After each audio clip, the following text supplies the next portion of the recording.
Hej, hej, dragi moji. Dobrodošli na novu epizodu Revolt priče sa Marom. Ja sam Mara i stvarno mi je drago što si danas ovdje sa mnom. Znaš, svaki dan se desi nešto što me natjera da razmislim i naravno da danas nije drugačije. E, Ono što je mi bilo fascinantno da me jutros klijentkinja pozvala i prvi put što mi je rekla, odnosno prvo što mi je rekla je bilo: Maro, ja znam što treba da radim, imam plan, imam ideju, imam sve, ali jednostavno ne mogu da počnem. Čini mi se kao da čekam neku vrstu, pa ne znam kao kako da ti kažem, ali kao neku vrstu dozvoli. I ja sam tu stala jer sam se sjetila sebe prije nekoliko godina. I zato danas idemo duboko u to zašto čekaš dozvolu da živiš svoj život. Jer ova priča o čekanju pravog trenutka, takozvanog, je zapravo mnogo dublja nego što misliš. Tako, napravi sebi kafu, sjedi udobno i idemo na temu da zajedno pričamo kao dvije drugarce.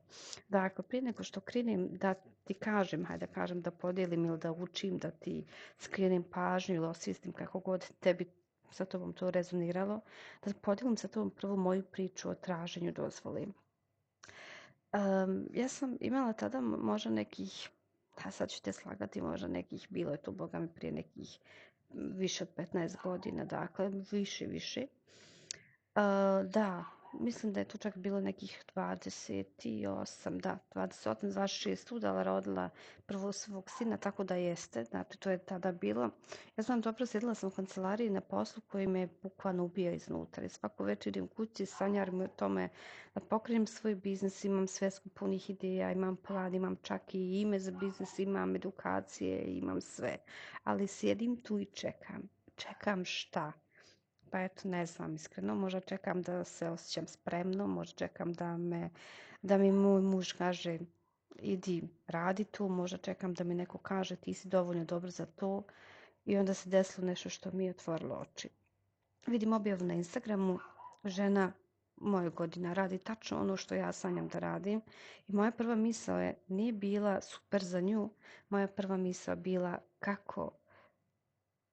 kako ja to da radim, kako ona sebi dala dozvolu to da radi. I tu sam shvatila, ja tražim dozvolu koja nikad neće doći. Jer niko me neće pozvati reći, Mara, sad imaš dozvolu print, Mara, sad možeš to da radiš. A u međuvremenu ostale žene su počele da radi bez dozvole, tu možeš, tu svjedočiš vjerovatno svakodnevno na Instagramu, TikToku, znači sve vidiš.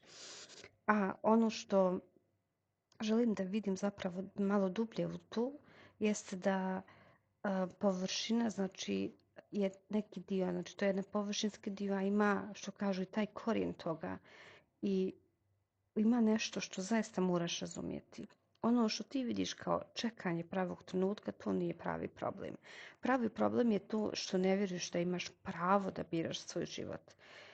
I vidiš, od malih nogu nas uče da tražimo dozvolu. Smijem li da idem da uzmem kolačić, smijem da idem do toalet, smijem li da se igram sa djecom. I to je ok kad imaš 7 godina, mislim to je sasvim normalno, ali problem je što mi nastavljamo s tim i kad imamo 27, 37, 47 godina, 57 godina, znači čak i u zrelim godinama. I zaista neki konkretni primjeri su ti tipa površinski, ono sam rekla površinski, čekam da budem finansijski stabilna. Korijen u suštini je iza toga, ne vjerujem da zaslužujem da rizikujem ili čekam da djeca porastu. To često čujem, znači to bukvalno svakodnevno čujem to. Čekam da mi djeca porastu, nešto mi čekamo.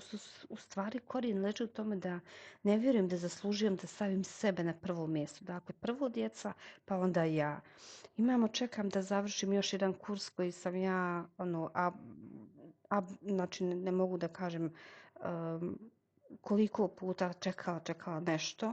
U suštini korijen svega toga je da ne vjerujem da sam dovoljno pametna kako zapravo jesam.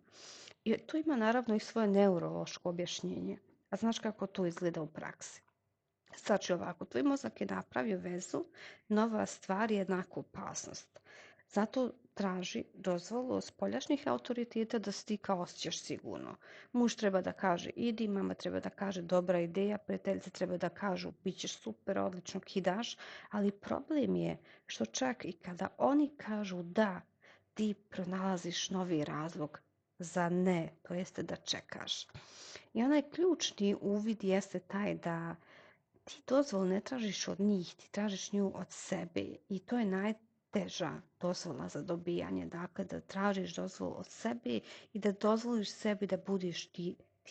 Znači, to ima stvarno jednu duboku, kao što sam rekla, jednu duboku psihološki kontekst.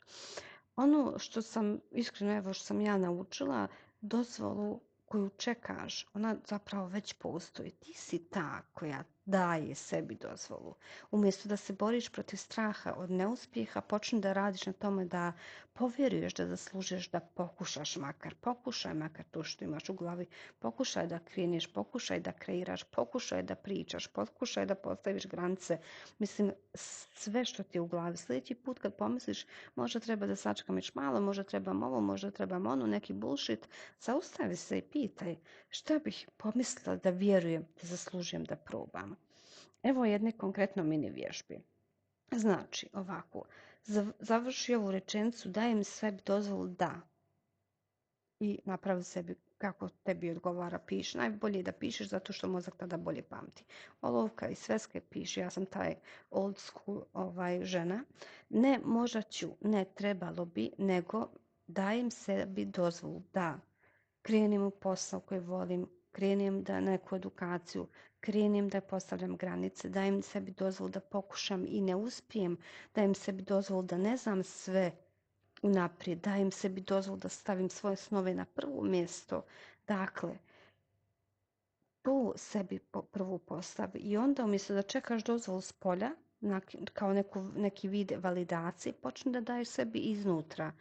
Hoćeš da napraviš Instagram za biznis, daj sebi dozvolu. Hoćeš da pošalješ ponudu klijentu, daj sebi dozvolu. Hoćeš da pokušaš nešto novo, također daj sebi dozvolu. Ti si odrasla žena, ti možeš da biraš svoj život. I zapamti ovo, niko neće doći i dati ti dozvolu da živiš život kakav želiš.